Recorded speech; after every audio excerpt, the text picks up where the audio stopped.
क्या आपने कभी बिना सोचे समझे कोई फैसला लिया और बाद में पछताना पड़ा हो? क्या आपको लगता है कि आप हमेशा सही डिसीजन लेते हैं?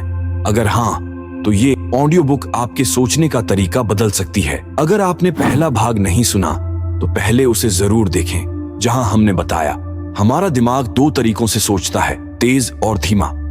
सिस्टम 1 हमें जल्दीबाजी में गलतियां करवा सकता है। बड़ी कंपनियां कैसे हमारे दिमाग से खेलती हैं। अब हम आगे बढ़ेंगे और सीखेंगे कैसे अपने दिमाग की गलतियों से बचें और सुपर स्मार्ट डिसीजन लें। तो ध्यान से सुनिए, और अगर ऐसी और ऑडियो बुक्स चाहिए तो चैनल को सब्सक्राइब जरूर कर लें। सिस्टम 2 को एक्टिव कैसे करें? अब तक हमने देखा कि हमारा सिस्टम 1 तेजी से सोचता है और अक्सर गलतियां करता है, लेकिन अब सवाल है, क्या हम इसे कंट्रोल कर सकते हैं? हाँ, लेकिन इसके लिए मेहनत करनी पड़ेगी। डैनियल kahneman ने पाया कि सिस्टम 2 को एक्टिव करने के लिए हमें अपनी सोचने की प्रक्रिया को धीमा करना होगा।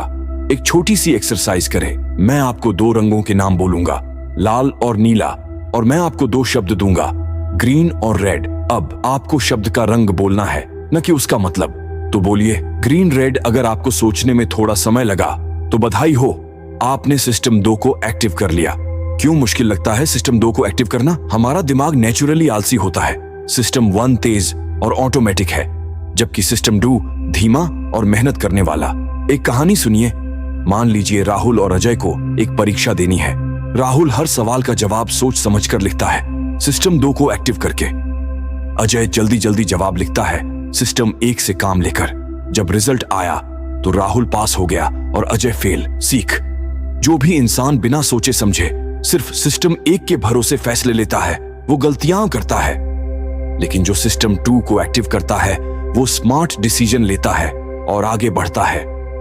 गलतियों से बचने की 3 ट्रिक्स। अब सवाल आता है, सिस्टम 1 की गलतियों से कैसे बचें? डैनियल kahneman ने इसके लिए 3 आसान ट्रिक्स बताई हैं। स्लो डाउन, सोचने की रफ्तार धीमी करें। जब भी आपको कोई बड़ा फैसला लेना हो, झट से डिसीजन मत लें।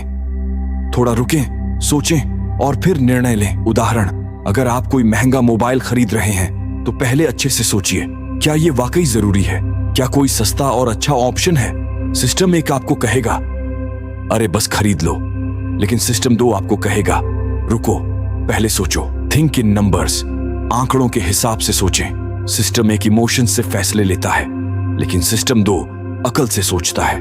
उदाहरण, अगर कोई कहे ये दवा लेने से आपकी सेहत 90% तक बेहतर हो जाएगी, तो सिस्टम 1 कहेगा, वाह, तुरंत ले लो। लेकिन अगर आप सिस्टम 2 को एक्टिव करें तो आप पूछेंगे, बाकी 10% लोगों को क्या हुआ? क्या कोई साइड इफेक्ट है? हमें हर फैसले को आंकड़ों और अकल से देखना चाहिए, सिर्फ इमोशन से नहीं। डाउट योरसेल्फ, खुद पर शक करें। हम अक्सर सोचते हैं कि हम हमेशा सही हैं, लेकिन डैनियल kahneman ने कहा, स्मार्ट लोग खुद पर शक करते हैं। उदाहरण, अगर आप सोचते हैं, मुझे पूरा यकीन है कि यह बिजनेस आइडिया सफल होगा, तो खुद से पूछें, क्यों? क्या मेरा दिमाग मुझसे खेल रहा है? खुद से सवाल पूछना गलत फैसलों से बचने की सबसे बड़ी ट्रिक है। समरी, इस वीडियो में हमने क्या सीखा? सिस्टम 1 तेज और ऑटोमेटिक है, लेकिन गलतियां करता है। सिस्टम 2 धीमा है, लेकिन स्मार्ट डिसीजन लेता है। हमें सिस्टम 2 को एक्टिव करना सीखना होगा ताकि हम गलतियों से बच सकें। इसके लिए 3 ट्रिक्स याद रखें। धीमे सोचें, स्लो डाउन, आंकड़ों में सोचें, थिंक इन नंबर्स, खुद पर शक करें, डाउट योरसेल्फ। आगे क्या होगा? अब तक हमने सीखा कि कैसे हमारा दिमाग हमें बेवकूफ बनाता है और इससे बचने के तरीके। लेकिन अगली ऑडियो बुक में हम जानेंगे लॉस अवर्जन बायस के बारे में। क्यों हमें नुकसान का डर फायदे से ज्यादा होता है? क्यों लोग गलत शेयर खरीदते हैं और पैसे खो देते हैं? कैसे दिमाग के इस जाल से बचें और सही डिसीजन लें? तो अगर आपने अभी तक चैनल सब्सक्राइब नहीं किया तो कर लीजिए। अगली ऑडियो बुक में मिलते हैं, और हाँ, सोचिए, लेकिन सही सोचिए। All the best, see you soon.